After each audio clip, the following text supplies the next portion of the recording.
भगवान विष्णु के अवतार श्री राम का नाम कौन नहीं जानता है। रामायण महाकाव्य के रचयिता महर्षि वाल्मीकि ने अपने ग्रंथ में लिखा है कि भगवान श्री राम में वैदिक सनातन धर्म की आत्मा कहे जाने वाले सभी गुण विद्वान हैं। भगवान राम को पुरुषों में सबसे उत्तम पुरुष अर्थात मर्यादा पुरुषोत्तम भी कहा जाता है। त्रेता युग में जन्मे भगवान श्री राम अयोध्या के महाराज दशरथ के सबसे बड़े पुत्र थे। लक्ष्मण, भरत, शत्रुघ्न राम के भाई थे। भगवान राम की मां कौशल्या थी और शेष सुमित्रा और कैकेयी के पुत्र थे। भगवान राम का विवाह मिथिला नरेश राजा जनक की पुत्री सीता के साथ हुआ था। लक्ष्मण की पत्नी उर्मिला और शत्रुघ्न की पत्नी श्रुतकीर्ति और भरत की पत्नी मांडवी थी। विवाह के पश्चात भगवान राम को राजा दशरथ ने रानी कैकेयी के कहने पर 14 वर्ष के लिए वनवास पर भेज दिया था, क्योंकि एक वचन के अनुसार कैकेयी राजा दशरथ से कुछ भी मांग सकती थी। तो रानी कैकेयी ने दासी मंदोदरी के उकसाने पर भरत को अयोध्या का राजा बनाने और राम को वनवास देने की इच्छा जताई और पिता की आज्ञा का पालन करके भगवान राम सीता और लक्ष्मण के साथ वन की ओर चले गए। ब्रह्मा, विष्णु तथा महेश में से भगवान विष्णु ने संसार की भलाई के लिए कई अवतार लिए हैं। भगवान विष्णु द्वारा कुल 10 अवतार लिए गए, जिसमें से भगवान राम 7वें अवतार माने जाते हैं और यह अवतार भगवान विष्णु के सभी अवतारों में से सबसे ज्यादा पूजनीय माना जाता है। भगवान श्री राम के बारे में महर्षि वाल्मीकि द्वारा अनेक कथाएं लिखी गई है। वाल्मीकि के अलावा प्रसिद्ध महाकवि तुलसीदास ने भी श्री राम के महत्व को लोगों को समझाया है। भगवान राम ने कई ऐसे महान कार्य किए हैं जिसने हिंदू धर्म को एक गौरवमय इतिहास प्रदान किया है।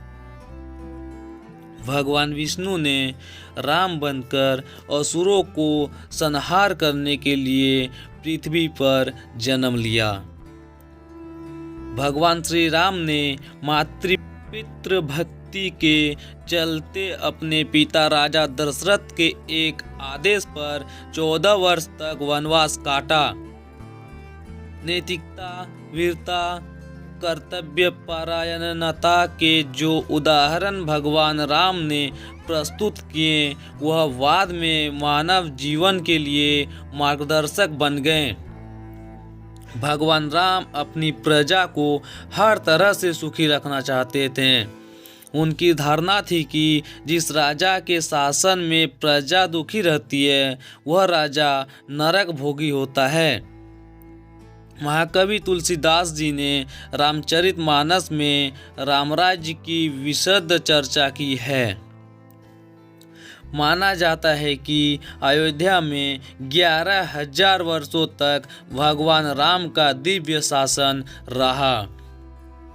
वनवास के दौरान भगवान श्री राम ने देश के सभी आदिवासियों और दलितों को संगठित करने का कार्य किया और उनको जीवन जीने की शिक्षा दी।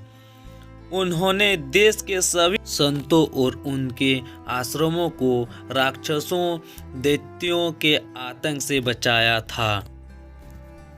अपने 14 वर्ष के वनवास के दौरान भगवान राम ने भारत की सभी जातियों और संप्रदायों को एक सूत्र में बांधने का कार्य किया। चित्रकूट में रहकर भी उन्होंने धर्म और कर्म की दीक्षा ली।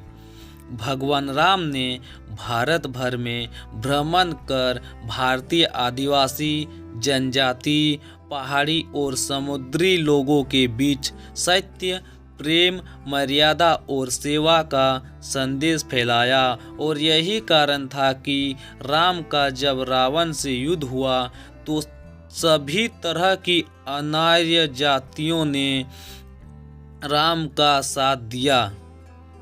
भगवान श्री राम कहते हैं कि पृथ्वी लोक एक ऐसा लोक है जहाँ जो भी आता है उसे एक दिन वापस लौटना ही होता है। ठीक इसी तरह श्री राम भी अपना मानवीय रूप त्याग कर अपने वास्तविक स्वरूप विष्णु का रूप धारण कर वैकुंठ धाम की ओर चले गए। भगवान राम के बारे में सुने अनसुने 10 किस्से। नंबर 1, वनवास के समय भगवान राम 27 साल के थे। नंबर 2, लव और कुश राम तथा सीता के 2 जुड़वा बेटे थे। नंबर 3, राम रावण युद्ध के समय इंद्र देवता ने भगवान श्री राम के लिए दिव्य रथ भेजा था। नंबर 4, भगवान श्री राम ने पृथ्वी पर 10,000 से भी अधिक वर्षों तक राज किया। नंबर 5, भगवान राम का जन्म चैत्र नवमी में हुआ था, जिसको भारतवर्ष में रामनवमी के रूप में मनाया जाता है। नंबर 6, भगवान राम ने रावण को मारने के बाद रावण के ही छोटे भाई विभीषण को लंका का राजा बना दिया था। नंबर 7, गौतम ऋषि ने अपनी पत्नी अहिल्या को पत्थर बनने का श्राप दिया था और इस श्राप से भगवान राम ने ही उन्हें मुक्ति दिलाई थी। नंबर 8, अरण्य नाम के एक राजा ने रावण को श्राप दिया था कि मेरे वंश से उत्पन्न युवक तेरी मृत्यु का कारण बनेगा, और भगवान राम इन्हीं के वंश में जन्मे थे। नंबर 9, माता सीता को रावण की कैद से आज़ाद कराने के लिए रास्ते में पड़े समुद्र को पार करने के लिए भगवान राम ने एकादशी का व्रत किया था। नंबर 10, वनवास वापसी के बाद भगवान राम के अयोध्या वापसी की खुशी में अयोध्या वासियों ने दीप जलाए थे। तब से दीपावली का त्योहार मनाया जाता है। धार्मिक कथाओं के अनुसार भगवान श्री राम के बिना दुनिया भी कुछ नहीं है।